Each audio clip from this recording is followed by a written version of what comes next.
Chapter 1. In the Beginning. I guess it all started in 1924.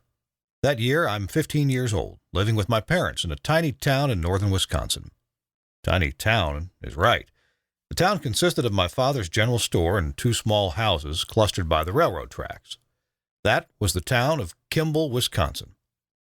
Around were scraggly farms worked by starving farmers. But it's 1924.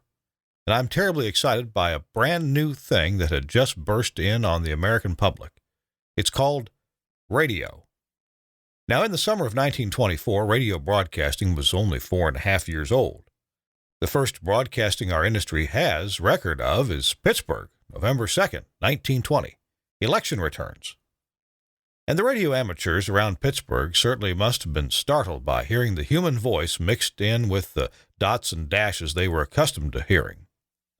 By now, I'm groping around for information on this new phenomenon. It's hard to come by. There were no books, as none had been written. I had no neighbors to talk to in that very isolated community. I did get a couple pamphlets and a small book from the government printing office in Washington, D.C., but they described commercial wireless stations and were of no use to me. Actually, I got my information from monthly magazines, Popular Mechanics, Science and Invention, and a brand new magazine, Radio News. I could not afford to subscribe to these magazines, but happily I found them in the public library in a nearby town, Hurley, Wisconsin. Hurley was a frontier sort of town with lumbering and mining around. The public library was located upstairs, over the town police station and city jail. The main street in Hurley was lined with saloons, and I do remember the bellows of drunks that had been thrown in the jail below. And I was attending high school in Hurley. I took the train to Hurley in the morning and home again in the afternoon. Happily, the train schedule jibed with my school hours. This was years before school buses. And I built a receiver. In 1924, if you wanted a receiver, you had to build it. There were no factories building receivers, although I think there was a new factory building some receivers and selling them in New York. It was called RCA. And I think there were a few entrepreneurs in Minneapolis building receivers in their basements or garages and selling them to wealthy Twin City people. My home-built receiver used a small vacuum tube given to me by my father as a birthday present. It got its power from batteries, as did all radio receivers then and years into the future. Alternating current vacuum tubes were yet to come. I erected a mast in the backyard using slender tree trunks of trees cut down in the nearby woods. Nearby is right. The woods came up to our back door, and I strung out an antenna to my new tower. In those days, and for many years thereafter, if you had a radio receiver in your home, you also had an antenna out back. And I'm sure you remember your folks having a radio receiver in the house and an antenna out there. Of course, some people took them down in the summer, fearing lightning might strike them. And I sat in a little room, about twice the size of a closet. The family called it the radio room. Tuning my little receiver headphones clamped to my ears, I would hear only one station, WEBC in Duluth, 50 miles away. Interestingly, WEBC was a brand new radio station having just come on the air, and it was the only radio station in the entire state of Minnesota, except for 2 or 3 stations in the Twin Cities. In Wisconsin, there were no radio stations anywhere except Milwaukee. But my little receiver could not reach out as far as Milwaukee or as far as the Twin Cities. I could only hear WEBC in Duluth. I haunted that receiver listening hour after hour.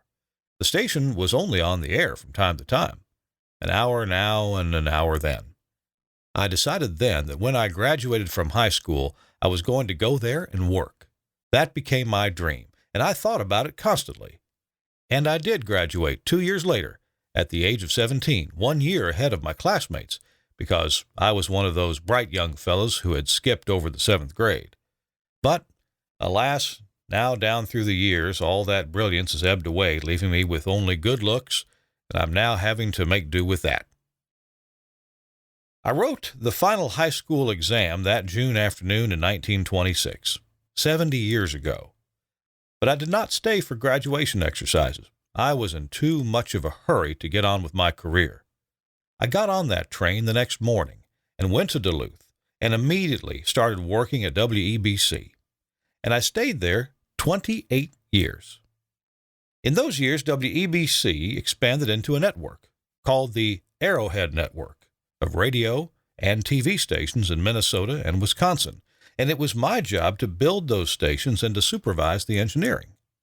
My job was titled Vice President in charge of engineering for the Arrowhead Network. But let's go back to that June noon in 1926. The train pulled into the Union Railway Station in Duluth, which is now a railroad museum.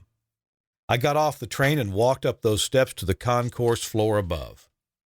I suppose I did present a rather forlorn sight. I did not have a suitcase. Instead, the few clothes I brought with me were rolled up in a newspaper.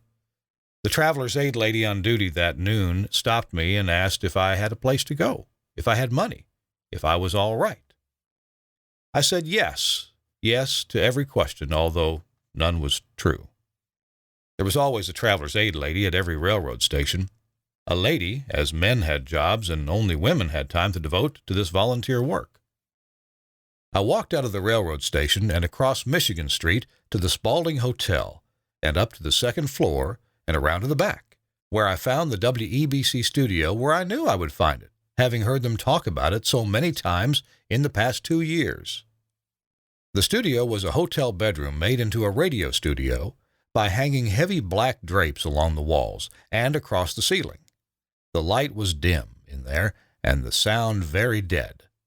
Across the hall, I found another hotel bedroom, a combination storeroom and office. There I found Leslie Ross, the owner of WEBC. His principal occupation was his Ross Electric Shop in Superior. Actually, he was running WEBC as a hobby, which had no income and supported entirely by proceeds from his electric shop. And here is one of the early great pioneers in broadcasting. I have never seen his name or heard mention of him since, and I suppose I'm the only one who knows there was ever a Leslie Ross. I can still see him sitting there, gray suit, sandy hair, and crinkles around his eyes, and he was grinning. I suppose he was amused by this young man who stood there saying, "I am going to work here." He asked me some questions about WEBC, and of course I could answer him, having listened to the station so much in the past 2 years.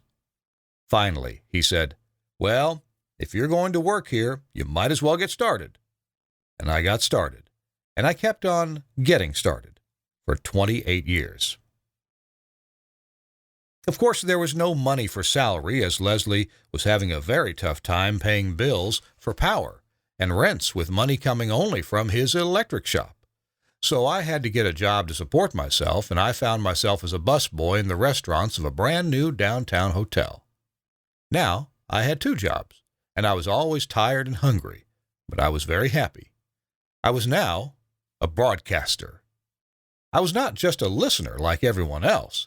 I was now producing radio. I was in the middle of the action. That first summer was a little bit rugged, but I was young and excited.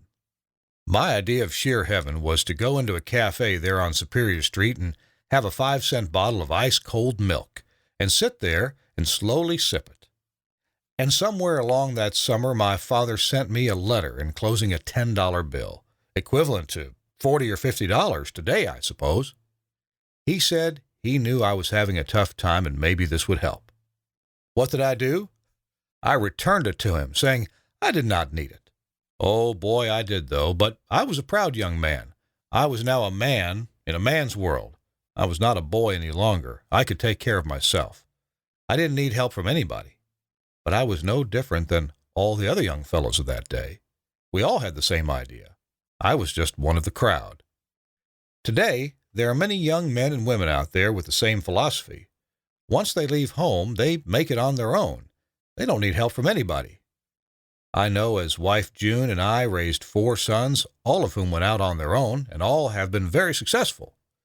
They drive Mercedes and Lincoln Continentals, while I drive a little old tired Mazda.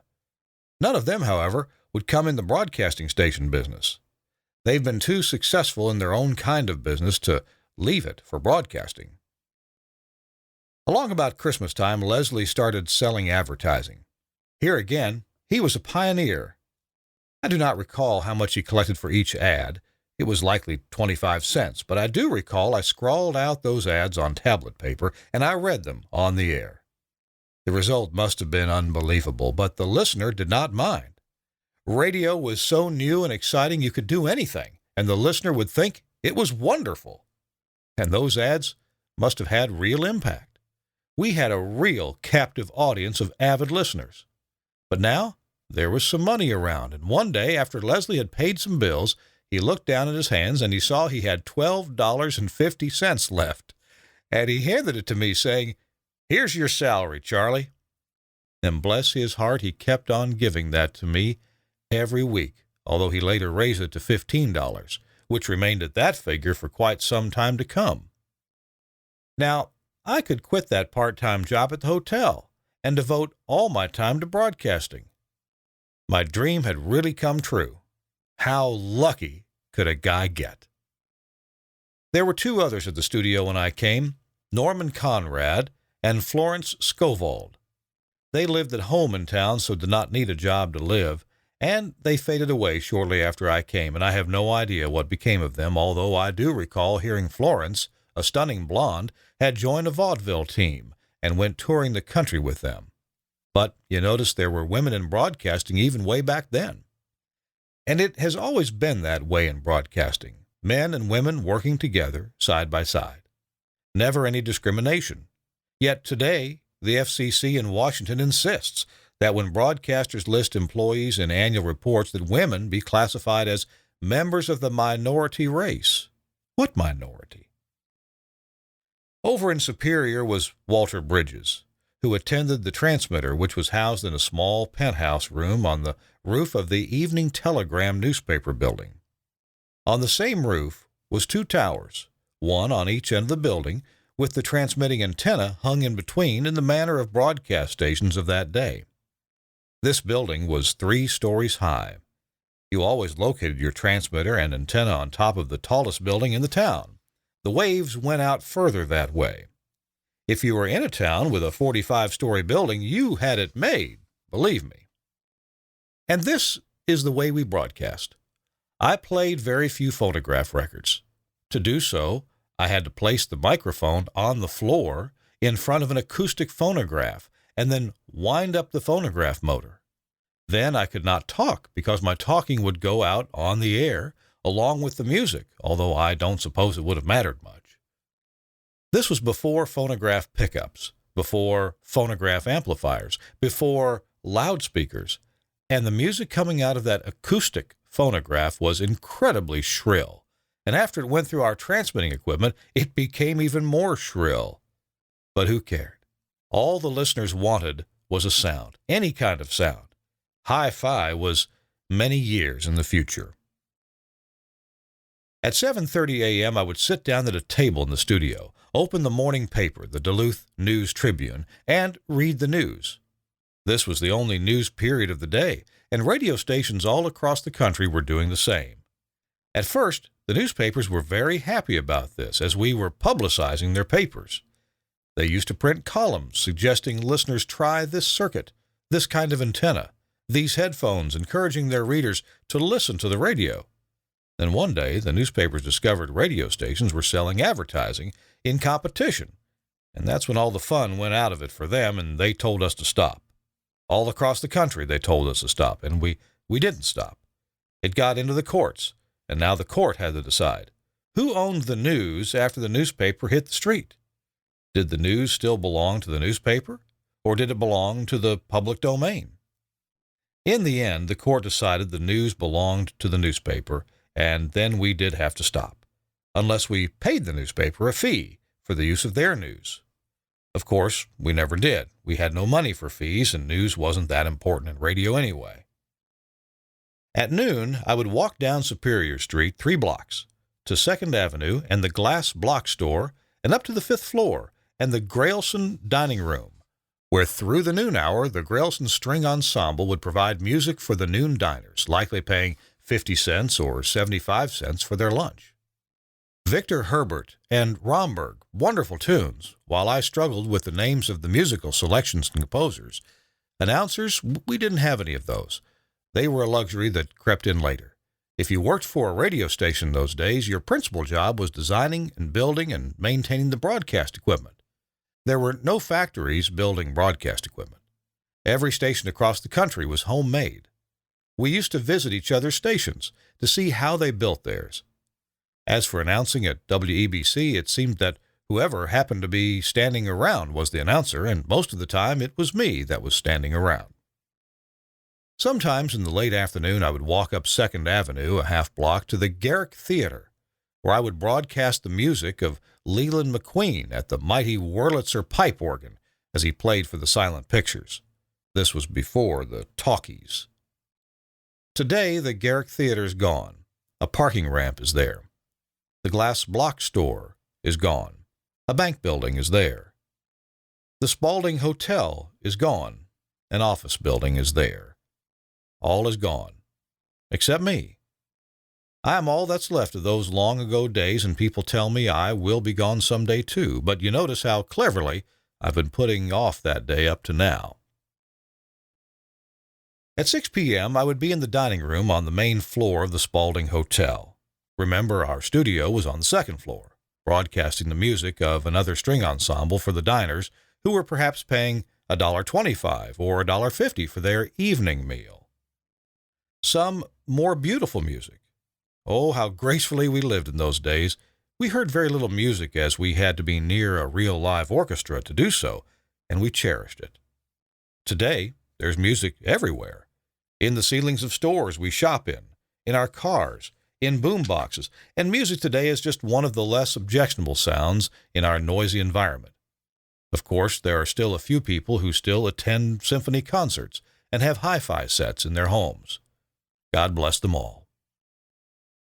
At 7 p.m., I would run upstairs to the studio on the 2nd floor, and broadcasting from the studio would begin. Nothing was planned. If you could play an instrument, could sing any kind of song, could recite poetry, or tell stories, you came unannounced and uninvited. And you stood along the wall in the studio or along the wall in the hall and waited your turn. And when your turn came, you stepped up to the microphone and did your bit. At home, your family and your neighbors would be crouched over their crystal receiving sets, and you would be famous around your neighborhood for a few days because you had been on the radio. And I do remember one lovely dark-haired girl who always came alone, never spoke to anyone, and always left alone. And when her turn came, she would step up to the microphone and in a deep, throaty voice would sing sad songs like In the Gloaming or Just a Wearying for You, obviously a message to some young man out there in radio land. She came a few times and then didn't come anymore, and I have no idea what happened to her. If she's still around, she now is a white-haired grandmother remembering those days so long ago. Then there were the regulars, John Willett, the old-time fiddler, and George Babb from Lake Neboganon, who told droll stories. One time in the middle of a story, in the middle of a sentence, his voice became muffled. Then there was silence, and the next thing we heard was, "Damn that upper set." And so went the evening. 8 o'clock, 9 o'clock, 10 o'clock, maybe 11 o'clock, and there was no one left standing in the studio, and I would look out in the hall, and there was no one there. I was all alone. Then, over in Superior, Walter Bridges would pull the big switch, and the whining generators would descend to silence. All broadcast transmitters those days were powered by DC generators.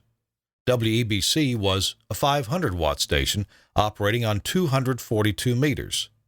I never bothered to figure out what that was in kilocycles. Did not seem important. We are right there in the middle of the dial. You can't miss us, and there's no one else. Sunday morning, I would take the streetcar over to Superior and to the Hammond Avenue Presbyterian Church, where I would broadcast the morning church service. Reverend Senti, the pastor, was a sentimental man who would sometimes break down and cry in the pulpit. I was to teach a Sunday school class there later. Sunday evening, I would trudge up the hill in downtown Duluth to broadcast the evening services from the Methodist Church. Reverend Pace was the pastor. I set the broadcasting equipment up in a small room behind the pulpit, out of sight of the congregation. One time, because I was always tired, I laid down on folding wooden chairs, headphones on, listening, and once the good pastor let out a yell as part of his sermon, and it so startled me I fell off the chairs with a loud crash. Reverend Pace stopped his sermon and came back to see what was going on. Sometimes I would take the streetcar to Superior and out to the fairgrounds to broadcast a description of the greyhound dog races with those sleek greyhounds chasing an artificial rabbit around the track. Then came the World Series, and I broadcast a description of the games by going downstairs to the newsroom in the newspaper in Superior, where our transmitter was located. Microphone in hand, I stood behind the telegraph operator, reading over his shoulder, as he typed out a running account of the game, play-by-play and inning by inning. In those days, all news from outside town came to that town and to that newspaper through that one telegraph operator. Newspapers in small towns were actually local newspapers with very little news from across the state, across the country, and across the globe.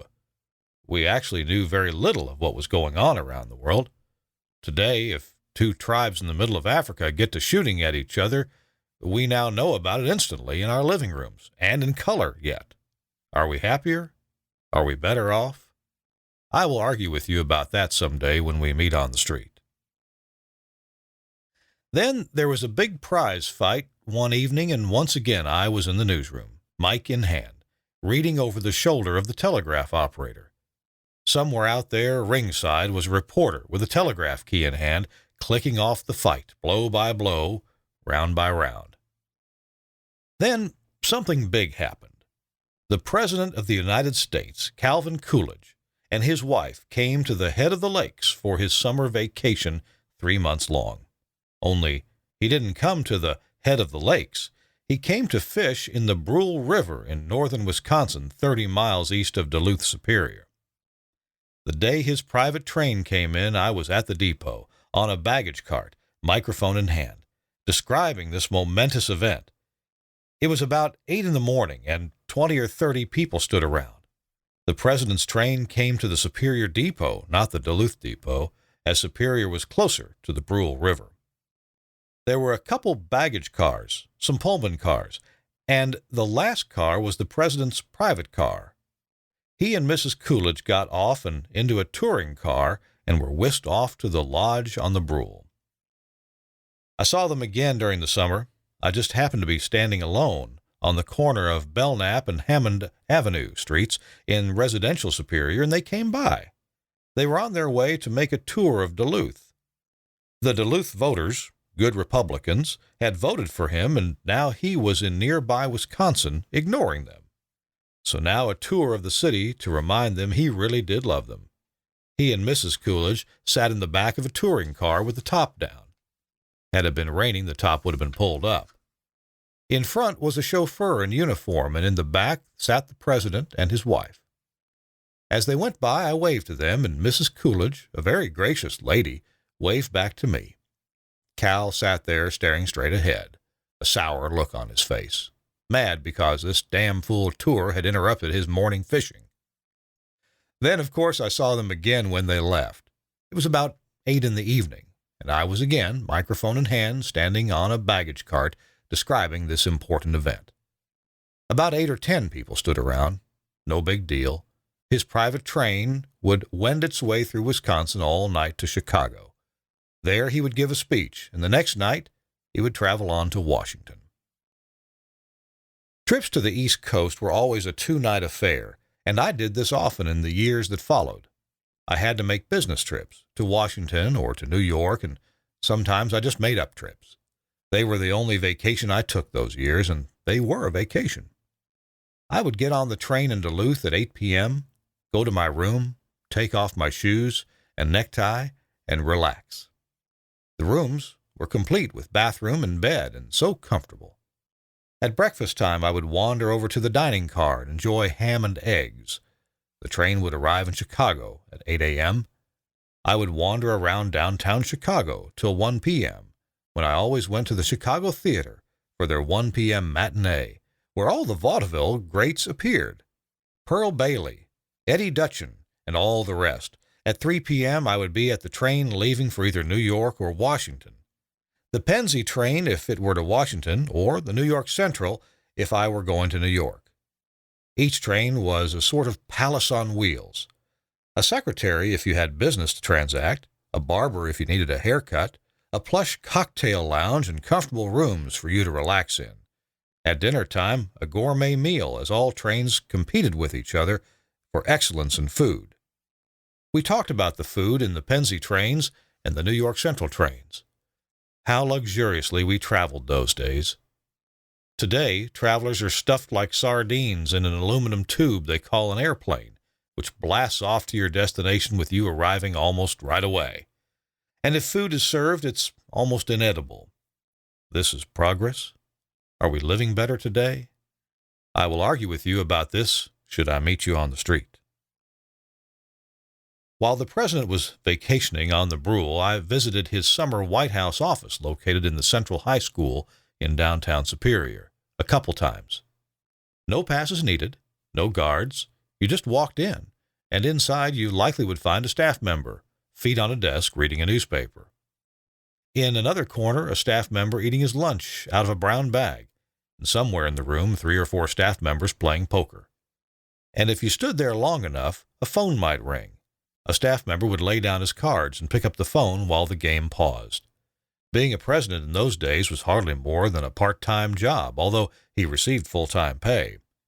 It seemed that his principal job was that as official greeter to important kings and presidents from other countries. Well, somebody had to do it. And once a year, he would issue a proclamation naming May 8th as Mother's Day. And I guess he did other important things, too. Governing in those days was done by the states.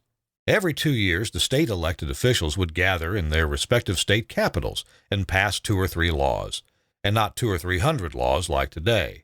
Then they would go back to the farm.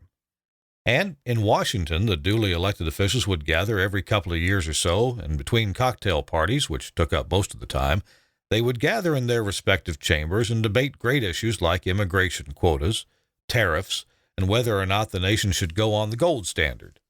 I never figured out what that was. Maybe we were on it all the time and nobody told me. The only time the national government was important was in time of war. At that time, the president would stand up and say, "Come on now, you fellows. We have a war going on. Let's all get together and fight this here war." Study your history and you'll find that American history is a history of wars. There's not much history in between. So went the first 2 years I was in broadcasting. And in the 68 years that have followed, much has happened to me, some of which is chronicled in the pages to come. In those days, the son always followed in the footsteps of his father. If the father were a farmer, so was the son. If the father were a miner, so was the son. It was all pretty predictable. But in every generation there are the rebellious ones, those who do not fit into the society they find themselves in. The poet Thoreau has written about those. The poet wrote, saying, "If a man does not keep pace with his companions, perhaps it is because he hears a different drummer. Let him step to the music he hears, however measured or far away." My father was a storekeeper. I should have been a storekeeper, but I was listening to a different drummer. A generation later, young men flew airplanes, and they starved too, but they built up the airlines. Everything is different, but the pattern is the same.